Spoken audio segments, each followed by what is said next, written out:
Décembre 1944. La Seconde Guerre mondiale devait se terminer avant Noël. Du moins, c'est ce que tout le monde croyait. Les forces allemandes battaient en retraite à travers un étroit corridor près de Bastogne. Elles étaient piégées, vulnérables, prêtes à être anéanties. Les commandants américains voyaient enfin l'opportunité qu'ils attendaient depuis des mois. Encercler l'armée allemande, la détruire en une seule bataille décisive et rentrer chez eux en héros. Eisenhower a dit non. Il avait les forces, il avait la position, il avait l'opportunité parfaite d'encercler et d'annihiler ce qui restait de l'armée allemande sur le front occidental. Pourtant, il a ordonné une avance méthodique qui a permis à des dizaines de milliers de soldats allemands de s'échapper et de traverser le Rhin. Ses propres généraux étaient furieux. Patton l'a appelé la plus grande erreur de la guerre. Montgomery a publiquement remis en question la compétence d'Eisenhower. Churchill a suggéré en privé de le remplacer. Mais voici ce que personne ne comprenait à l'époque. La décision d'Eisenhower n'était pas une erreur. C'était une stratégie calculée basée sur des mathématiques que la plupart des commandants ne pouvaient pas voir. Des mathématiques qui mettraient un terme à la guerre plus rapidement que n'importe quelle bataille d'encerclement ne pourrait jamais le faire. Des mathématiques qui sauveraient plus de vies que n'importe quelle victoire glorieuse. Alors pourquoi laisser l'ennemi s'échapper était-il la décision la plus intelligente qu'Eisenhower ait jamais prise? La réponse va changer votre façon de penser à la stratégie, au leadership et à ce que signifie réellement gagner. 26 décembre 1944, quartier général suprême des forces expéditionnaires alliées, Versailles, France. La neige tombait doucement sur les toits de Versailles, mais à l'intérieur de la salle des opérations, l'atmosphère était électrique. Dwight Eisenhower se tenait devant une table recouverte de cartes militaires. Les lignes rouges et bleues s'entrecroisaient comme les veines d'un organisme vivant. La bataille des Ardennes venait d'atteindre son tournant décisif. Les forces allemandes avaient enfoncé les lignes américaines de près de 80 km, créant un bulge, un renflement dans le front allié. C'était leur dernier coup de dé désespéré, leur ultime tentative de renverser le cours de la guerre. Mais ils avaient échoué. Ils n'avaient pas capturé leurs objectifs principaux. Ils n'avaient pas atteint la Meuse. Ils n'avaient pas réussi à diviser les armées alliées comme ils l'espéraient. Et maintenant, alors que leurs réserves de carburant s'épuisaient et que leurs lignes de ravitaillement s'effondraient, ils battaient en retraite. C'était le moment que tout commandant attend. L'ennemi est vulnérable, désorganisé, à portée de destruction totale. Eisenhower devait décider comment répondre. À tour de la table, ses généraux et officiers d'état-major attendaient. Ils savaient tous ce qu'il fallait faire, c'était évident, n'est-ce pas? L'encerclement, la victoire totale, la destruction complète. Son chef d'état-major a présenté la situation avec une clarté militaire. Les forces américaines tenaient des positions solides au nord et au sud du Bulge.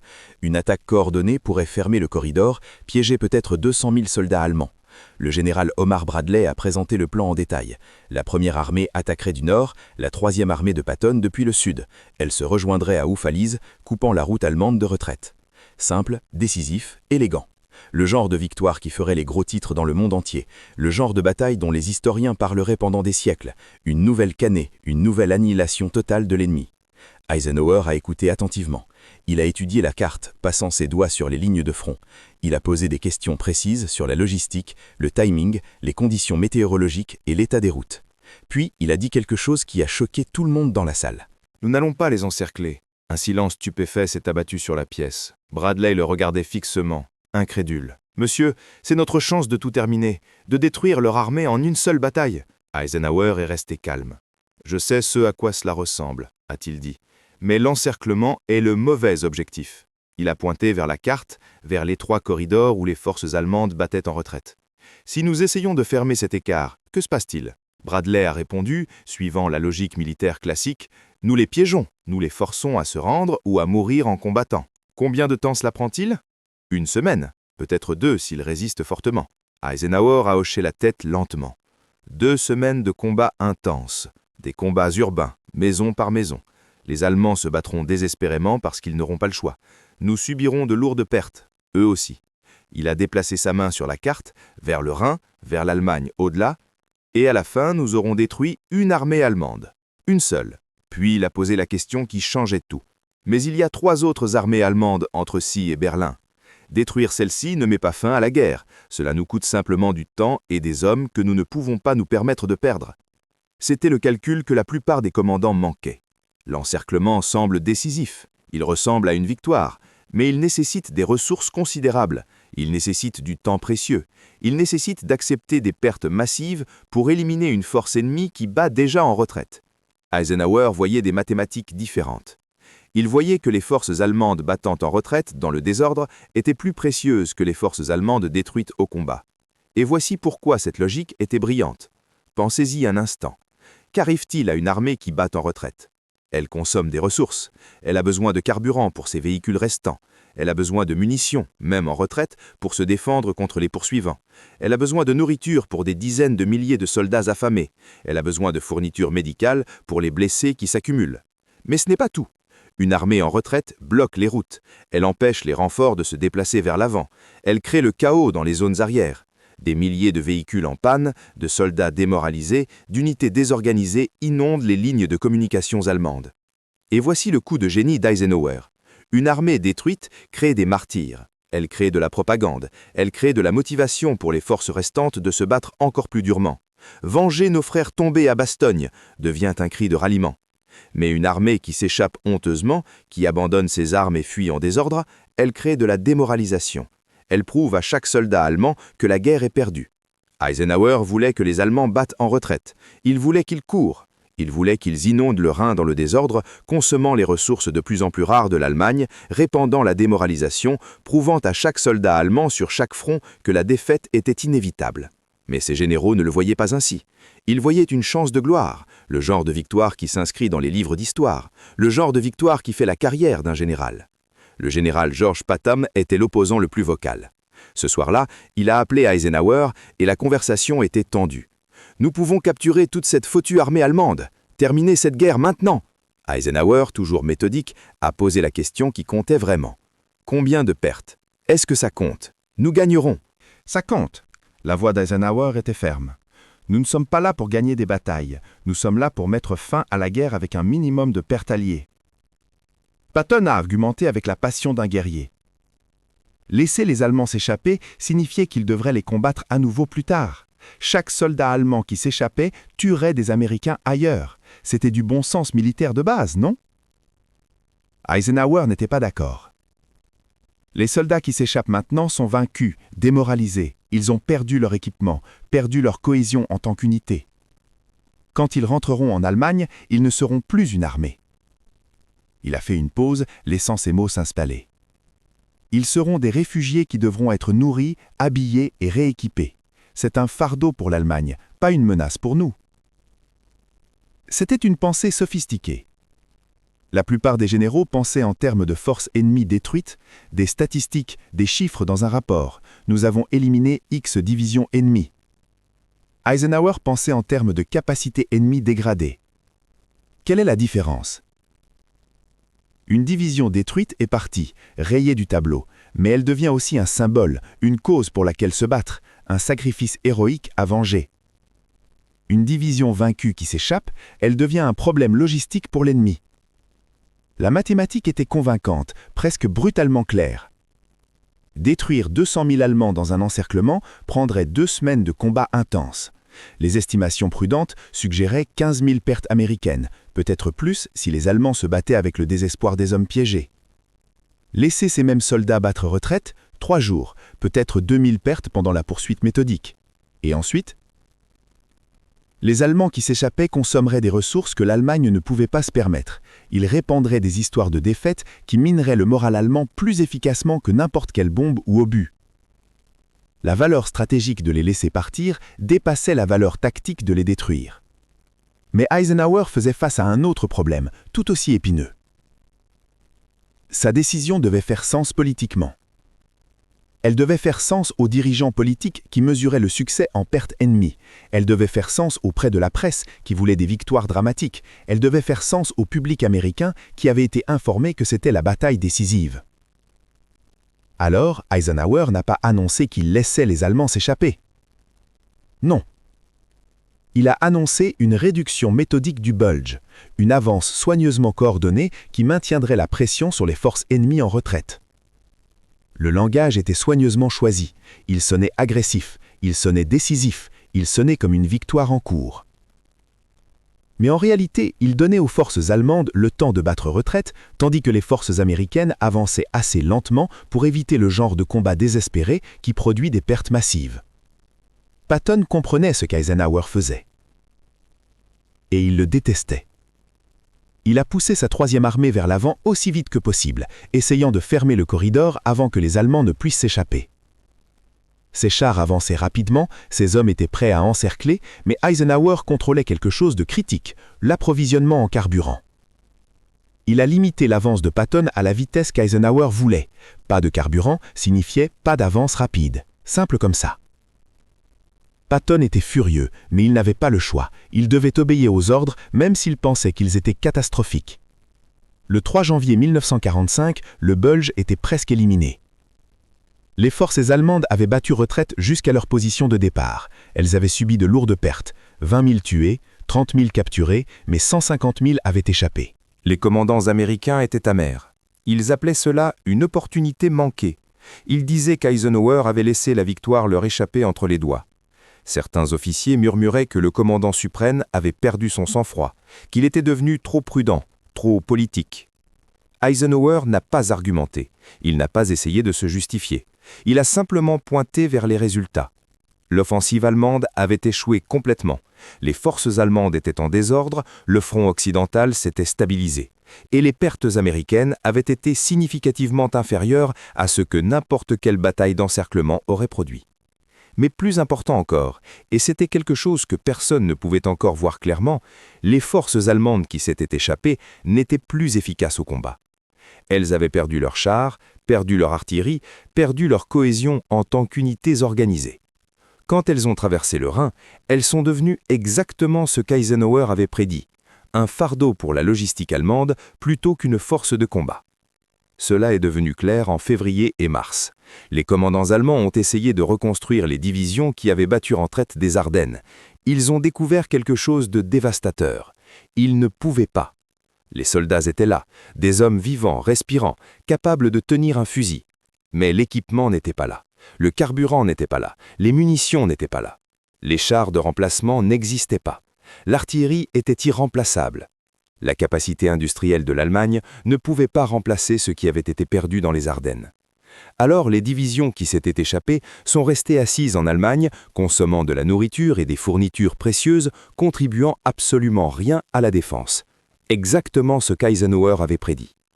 Pendant ce temps, les forces américaines avançaient régulièrement. Elles ont traversé le Rhin en mars, rencontrant une résistance minimale. Pourquoi une résistance minimale?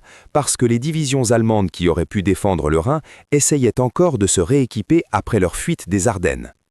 En avril, la guerre était effectivement terminée. Les forces allemandes se sont effondrées. Pas parce qu'elles avaient été détruites au combat, mais parce qu'elles avaient été vaincues si souvent, si complètement, qu'elles ne croyaient plus pouvoir gagner. C'était la stratégie d'Eisenhower. Pas la destruction, la démoralisation. Pas tuer des soldats allemands, convaincre les soldats allemands que la guerre était perdue. Laisser les Allemands s'échapper des Ardennes servait cette stratégie parfaitement. Pensez à ce qui s'est passé ensuite. Chaque soldat allemand qui a battu retraite est rentré chez lui avec des histoires de force américaine, d'approvisionnement sans fin, de puissance feu écrasante. Ces histoires se sont répandues plus vite que n'importe quelle propagande. Elles avaient plus d'impact que n'importe quel nombre de divisions détruites. Parce qu'elles venaient de leurs propres camarades, de frères, de fils, de pères, qui avaient vu la guerre de leurs propres yeux.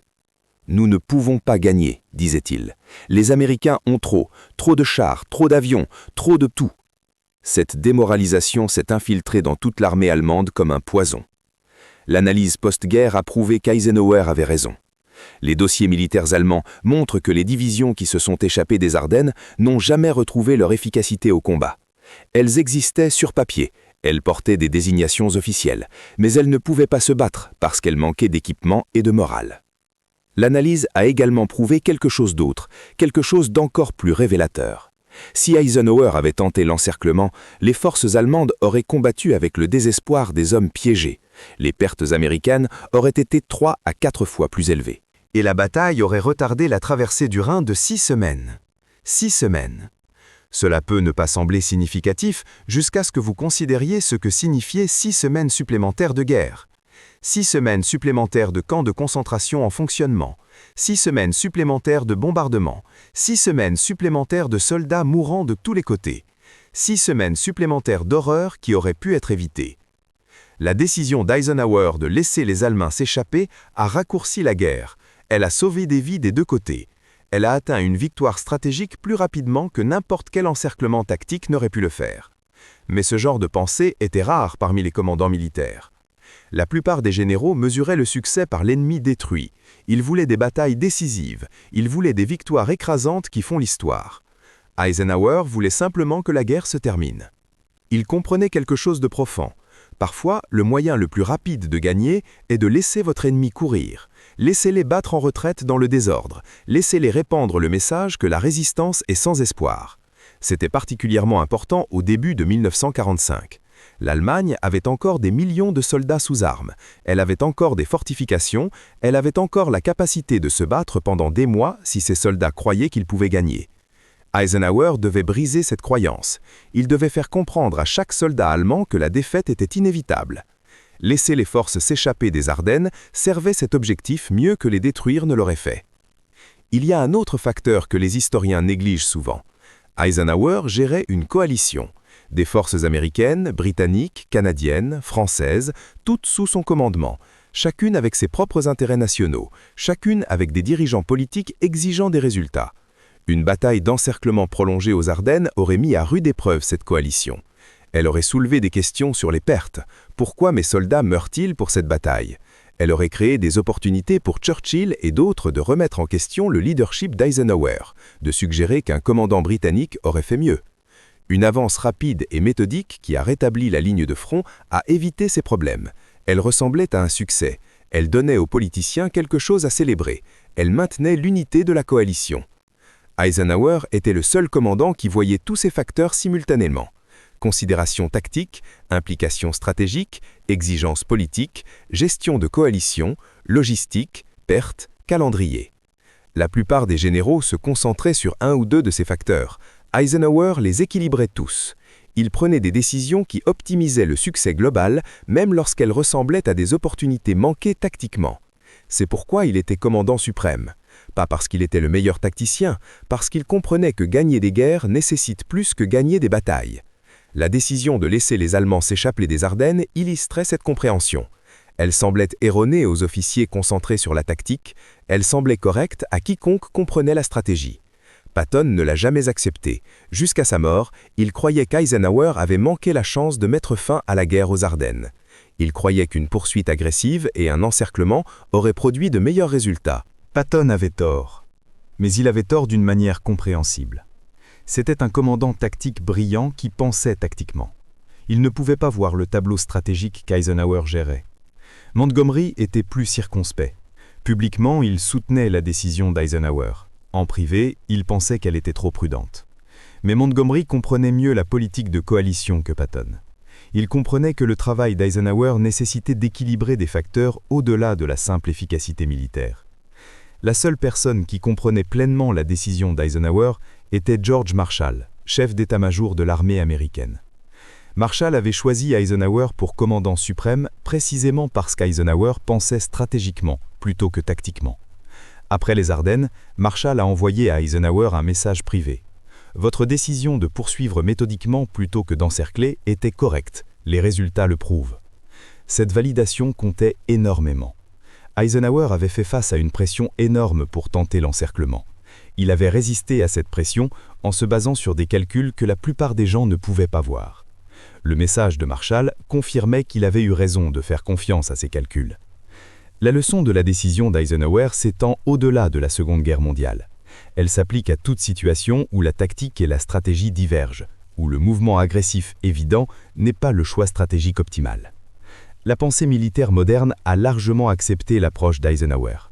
La doctrine contemporaine met l'accent sur les opérations autres que la guerre, met l'accent sur la réalisation des objectifs avec un minimum de force, met l'accent sur le fait que détruire les forces ennemies n'est pas toujours le meilleur chemin vers la victoire. Mais cette pensée était révolutionnaire en 1944. La plupart des commandants pensaient encore en termes de bataille décisive napoléonienne, victoire totale par destruction totale des forces ennemies. Eisenhower pensait différemment. Il pensait en termes de système, en termes de logistique et de morale et de facteurs politiques, en termes de comment mettre fin aux guerres plutôt que comment gagner des batailles. Cela le rendait impopulaire auprès des commandants agressifs, le faisait paraître prudent, faisait douter les critiques qu'il avait l'instinct de tueur nécessaire pour le haut commandement. Mais Eisenhower n'avait pas besoin d'instinct de tueur, il avait besoin de vision stratégique. Et aux Ardennes, cette vision lui disait de laisser l'ennemi s'échapper. Les résultats parlaient d'eux-mêmes. La guerre en Europe s'est terminée le 8 mai 1945, 4 mois après la bataille des Ardennes, plus rapidement que quiconque n'avait prédit, avec des pertes alliées inférieures à ce que n'importe quelle stratégie alternative aurait produit. Ces 4 mois ont vu les forces allemandes s'effondrer sur tout le front, non pas parce qu'elles avaient été détruites au combat, mais parce qu'elles avaient été vaincues si complètement, si à plusieurs reprises, que résister devenait inutile. Les soldats qui s'étaient échappés des Ardennes ont contribué à cet effondrement. Ils sont rentrés chez eux, ils ont dit à leurs familles que la guerre était perdue, ils ont répandu la démoralisation plus efficacement qu'aucune propagande alliée n'aurait pu le faire. C'était le génie d'Eisenhower. Comprendre que parfois, la défaite de l'ennemi vous sert mieux que la destruction de l'ennemi. Comprendre que laisser un ennemi s'échapper dans la honte peut être plus puissant que de le détruire dans une bataille héroïque. Comprendre que la guerre est une question de psychologie autant que de firepower. Eisenhower est mort en 1969. Ses mémoires discutaient longuement de la bataille des Ardennes. Elles expliquaient sa décision de ne pas tenter l'encerclement. Mais l'explication était technique, centrée sur la logistique, les pertes et le timing. L'intuition stratégique plus profonde, la compréhension que laisser des ennemis s'échapper pouvait servir les intérêts alliés mieux que de les détruire, était quelque chose qu'Eisenhower n'a jamais entièrement articulé publiquement. Peut-être parce que cela sonnait trop calculé, trop froid. Le public voulait croire que les guerres étaient gagnées par le courage et l'agressivité, non pas par une gestion prudente de la défaite de l'ennemi. Mais Eisenhower comprenait que les guerres sont gagnées par toutes les méthodes qui les terminent le plus rapidement, avec un minimum de pertes amies. Parfois, cela signifie une poursuite agressive. Parfois, cela signifie laisser l'ennemi courir. Aux Ardennes, cela signifiait les laisser courir. Et cette décision, plus que n'importe quelle bataille qu'Eisenhower a menée, a démontré pourquoi il était le bon homme pour diriger les forces alliées en Europe. Pas parce qu'il était agressif, parce qu'il était assez intelligent pour savoir quand l'agression coûterait plus qu'elle ne rapporterait. Assez intelligent pour laisser l'ennemi s'échapper quand l'évasion servait les intérêts alliés mieux que la destruction. C'est la leçon, celle qui transcende l'histoire militaire et s'applique à toute situation compétitive. Parfois, gagner signifie laisser votre adversaire perdre selon ses propres termes, les laisser battre en retraite dans le désordre plutôt que de les combattre jusqu'à la destruction. Cela ressemble à de la faiblesse, cela donne l'impression d'une opportunité manquée, mais quand vous comprenez le tableau stratégique complet, vous réalisez que c'est le mouvement le plus intelligent possible. Eisenhower comprenait cela, ses généraux ne le comprenaient pas, l'histoire lui a donné raison. Les soldats allemands qui se sont échappés des Ardennes ont vécu pour voir leur pays vaincu. Ils ont vécu pour rentrer chez eux, ils ont vécu pour reconstruire. Ce résultat servait les intérêts de tous mieux que de mourir dans une bataille d'encerclement qui n'aurait rien accompli d'autre que des pertes plus élevées des deux côtés. Eisenhower a vu cela, il a pris la décision impopulaire, il a fait face aux critiques de ses propres commandants, et il a mis fin à la guerre plus rapidement qu'aucun de ses critiques n'aurait pu le faire. C'est le leadership, pas faire ce qui semble héroïque, faire ce qui fonctionne, même quand cela semble erroné aux personnes qui ne peuvent pas voir l'image complète. La bataille des Ardennes était la dernière offensive de l'Allemagne, leur tentative finale de changer le résultat. Elle a échoué, et quand elle a échoué, Eisenhower les a laissés partir. Pas parce qu'il était faible, pas parce qu'il manquait de courage, mais parce qu'il comprenait quelque chose de fondamental sur la guerre, sur la stratégie, sur la nature humaine elle-même. Les ennemis vaincus battant en retraite dans le désordre sont plus précieux que les ennemis détruits qui deviennent des martyrs. Cette compréhension a gagné la guerre, pas une seule bataille, pas un encerclement dramatique, juste l'application constante et méthodique de la pression stratégique qui a rendu la défaite allemande inévitable et évidente pour tous, y compris les Allemands eux-mêmes. Eisenhower n'avait pas besoin de détruire l'armée allemande aux Ardennes, il avait juste besoin qu'ils sachent qu'ils étaient battus, et les laisser s'échapper a accompli cela mieux que n'importe quel encerclement n'aurait pu le faire. C'était la décision qui a changé l'histoire, la décision que personne ne comprenait à l'époque, la décision qui, rétrospectivement, était la seule qui avait du sens. Parfois, le plus grand acte de force est de savoir quand ne pas l'utiliser. Parfois, la victoire la plus intelligente est celle que personne ne reconnaît comme une victoire jusqu'à ce qu'il soit trop tard pour l'arrêter. Eisenhower savait cela, et c'est pourquoi, 70 ans plus tard, nous nous souvenons encore de sa décision aux Ardennes. Pas comme une erreur, pas comme une opportunité manquée, mais comme l'un des mouvements stratégiques les plus brillants de toute la Seconde Guerre mondiale.